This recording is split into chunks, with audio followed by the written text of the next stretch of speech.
inventing things. People will often say, well, the Bible says, or it's in the Bible, or whatever. And sometimes, how many times have you and I had to say, no, the Bible doesn't say that? Well, it's so true, isn't it? I mean, and we have to be humble about this, right? Because there are, depending on what Bible version you read, approximately 1,000 pages in the Bible, right? If you read Jefferson's Bible, I think there's like 10 pages in there. But if you read the Bible, there's about 1,000 pages there. So it's important that we're humble about this when we say the Bible does not say that. Right. I mean, there are some things that are certainly obvious. Like I remember many years ago, I was sitting in a diner, and it was really early. It was like 5, 6 in the morning, and they had just opened, and I was sitting there eating my breakfast at the counter, and the waitress looked out the window, and she saw the sun was coming up, and she said, "It's going to be nasty weather today."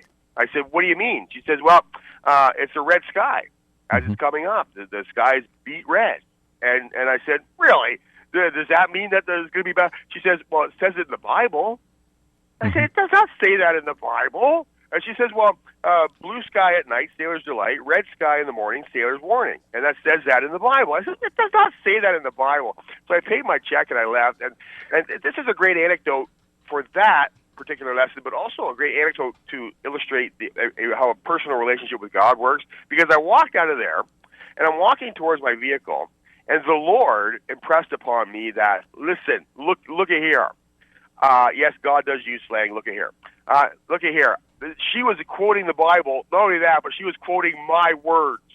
And then the Lord took me to Matthew 16, right? Yeah. Where, I mean, it's a paraphrase, but he says, "When evening comes, you say the weather will be fair, for the sky is red. And in the morning, today it will be stormy, for the sky is red and overcast." That's right. So basically, that saying, red sky at night, sailor's delight, red sky in the morning, sailor's warning, comes directly from almost word for word from Jesus himself. Not quite, but almost. So right? it's thousands of years old, because Jesus said he was saying to the Pharisees, "You say." So it was a saying in their day. Oh, exactly, right. So, I mean, it's important to be humble about this. So what I did was I went and looked it up, and the Lord even impressed upon me exactly where the chapter at first was. It really was an amazing example of a personal relationship with Jesus Christ, where he takes you out and gives you a little slap on the wrist. But now he also impressed on me, you write this down, go back in there, and give her the exact chapter and verse, and you apologize to her. Right. So that's exactly what I did. I apologized to her for rebuking her. But there's also times when, now she was just a waitress in a diner, right? Several years later, I had an opportunity to spend some one-on-one time for a couple hours with another brother in the Lord who was a graduate from Bible college. Right. This guy had a degree, right? And we got it, and this was right around the time when your book, Final Warning, had just come out. And when I was talking to him about Bible prophecy and how awesome it is and how things are not falling apart, things are coming together. And he said, "Well, yeah, look what's happening in China. The book of Revelations says the yellow people will take over the earth." Oh my gosh! This is from a Bible a college graduate. The book Carl. of Revelations. Right. As soon as I hear somebody put an S on the end of the word, I already know that they really don't know what they're talking about. Go ahead. This is the first example of in our list of things that are not in the Bible. There is no in the Bible. Thank you. And this is important. This is not a trivial matter because of what we see in, when people say the book of Revelations, it's obvious they haven't even read the first verse in the book, which says, "The revelation from Jesus Christ, which God gave him to show his servants what must soon take place." Right. He made it known, the revelation known, by sending his angel to his servant John. This is so crucial that we got to get this name right, because the name reveals what the book is about. And I've got to jump in and build on what you said, because, Mike, this is so important, and you and I are often attacked because we say this, and it goes just exactly what you said. The first verse says, "The revelation, and it was given." And then John is taken into the throne room, and what does he see? Jesus on the throne holding a scroll with 7 seals. That scroll, this is what I tell people about Revelation. You cannot read the book of Revelation in a chronological timeline from point A to point Z. It doesn't do that. It goes forward, it backs up. There are vignettes, there are explanation chapters. There are two times when it talks about the 144,000. There's 6 times when it talks about the wrath of God being poured out. So are there 6 wraths? Are there 2 144,000 times? No, it doesn't read in a chronology, but the scrolls, Mike, the scroll with the 7 seals, that is the book of Revelation. That's the revelation that was going to be given to John. And when it's opened, everything that follows, the trumpets, the bowls, everything come out of the 7-sealed scroll. And people miss that. And they try to make a chronology out of the 7 seals, then the 7 trumpets, then the 7 bowls, and they miss the whole point of Revelation. They miss the whole message. Final Warning by Carl Gallups. I mean, if you want to get a really good understanding of all this stuff, we do not have time here, Carl. No, I know. Let me hush. I'm sorry. You go ahead. No, don't be sorry, because this I wanted to open with this one because it is the most important on the list. So I'm glad you went into all that.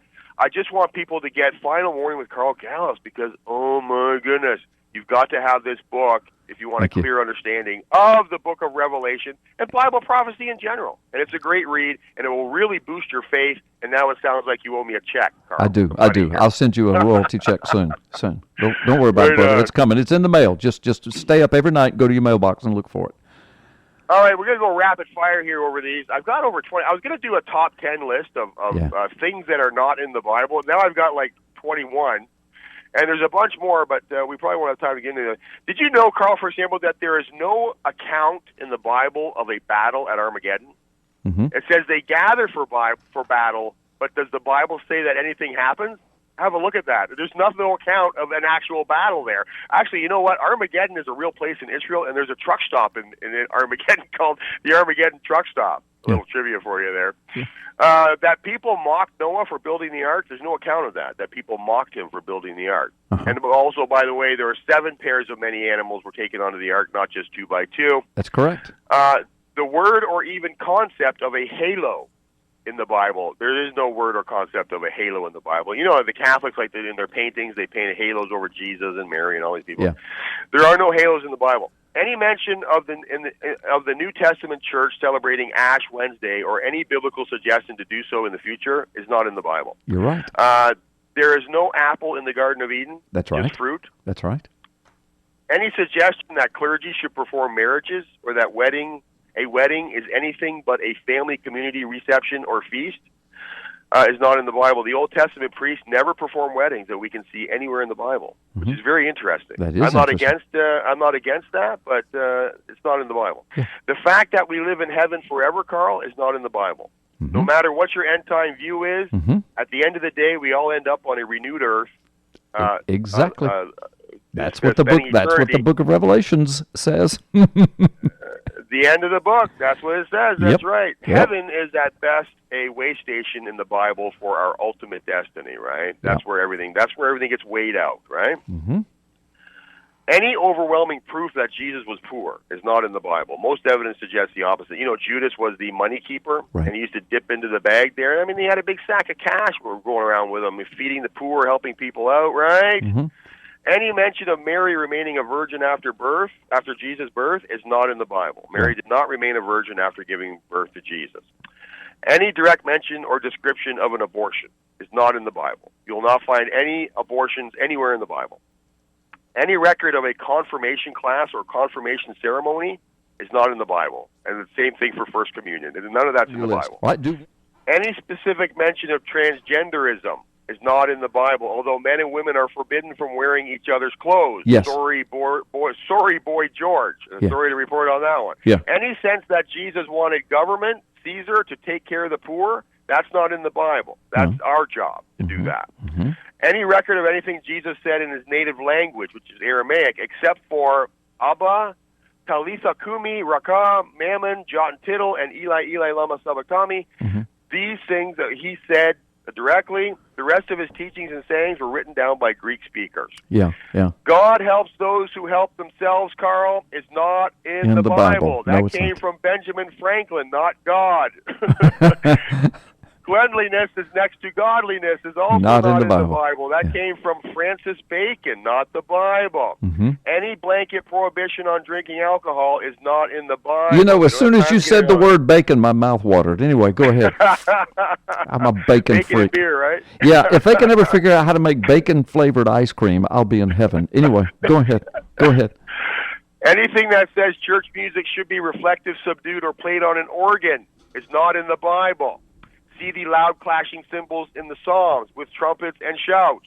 And also see Hickory Hammock Baptist Church, by the way. I've been there. I've worshiped with you guys.